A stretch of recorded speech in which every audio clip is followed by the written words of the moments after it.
that's over and over. Oh, oh no, oh, oh no, I'm gonna ride on the women's side, but it's a oh no, oh, oh no, oh no, I'm gonna ride on the women's side. Brother Noah, my God's talking, said he would ride on the wind and tide.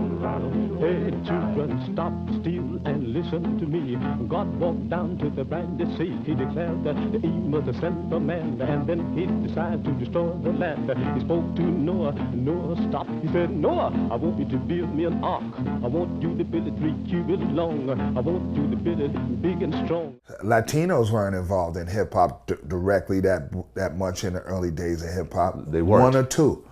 One or two. My partner, Disco Wiz, my first DJ partner in hip hop, he used to beat up people in the street for telling them, "Why you hanging with them niggas? Why you hanging with Morenos?" Well, he was what, Puerto Rican? He was Puerto Rican, half Cuban. Okay. And we were together every day, like brothers, you know what I mean? Dressed, everything, you know what I mean? And he would always catch flack from Puerto Ricans for being with me, you know what I mean? And he'd knock them the fuck out, you know what I mean?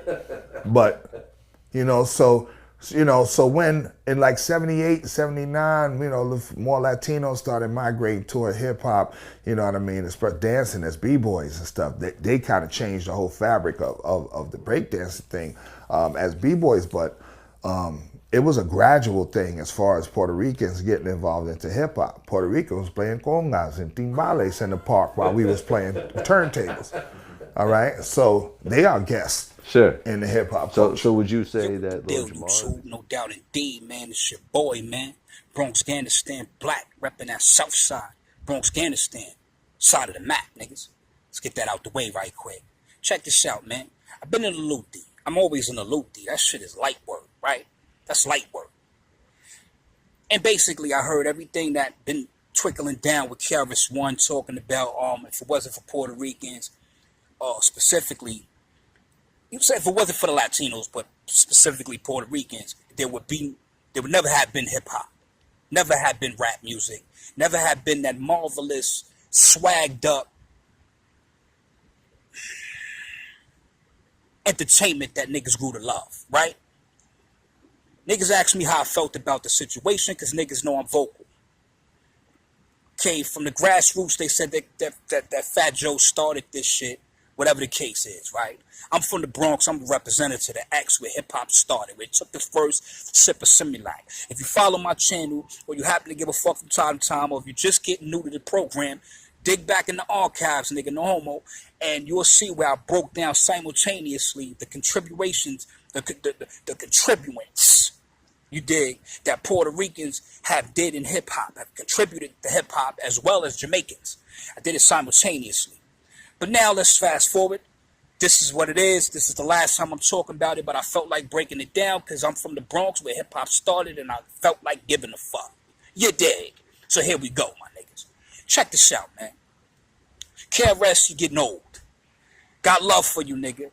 You dig? One of the best to ever do it. Truly, he's magnificent. He definitely spits them fluorescent lights on your brain, nigga. You dig? No homo, nigga. But you're getting old. Let me tell you niggas why. First and foremost, there's something, I broke this down before. There's something called bebop, 1940s. It was where brothers was rhyming, doing their thing through rhythm and blues, through the struggle, through the getting shitted on in this country, like black men do, right? From bebop, we graduated, here comes the 1970s. We have what you call playing the dozens. If you ever look back at old black sportation movies, they played the dozens. If you ever watch the Jeffersons, they got an episode where Homeboy, the Tranquilivist doll, and Homeboy wanted to date Florence and all that good stuff. He and the dummy end up playing the dozens with George Jefferson, 1970s. But let's rewind really quickly back to the 40s, the bebop era. Puerto Ricans was nowhere on the scene at the time. And I love my Puerto Rock. I'm from the Bronx. We call them Puerto Rocks. So you niggas call them Puerto Ricans. In the Bronx, we call them Puerto Rocks. Shout out to Puerto Rocks. My aunt is a Puerto Rock. I got 2 half cousins that's Puerto Rocks, nigga. And I love them to death, nigga. They love me to death, nigga. So there's not none of that, nigga. It's not none of that. You dig? But I must keep it 100. At that time, there was no Porter Rocks on the scene. But black men were making the damn thing happen. So for KRS to say that without Puerto Ricans, there'd be no rap music, that's false. We've been doing that shit 30, 40, 50, 60, 70. We've been doing that shit 40 years before hip-hop was even birthed. And hip-hop was birthed during the dozen era. During when they were playing the dozens. When Jefferson's was coming on 1976, 75, 74 up in that region, blacks were playing the dozens that graduated from the bebop.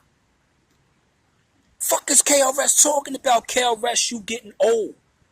Enough respect, dude. You paid your dues. Time to sit down. And all that Cool Herc started hip-hop, jazz, Jamaicans and all that, that's absolutely false. I'm from the Bronx, my niggas. I'm telling you, it's false.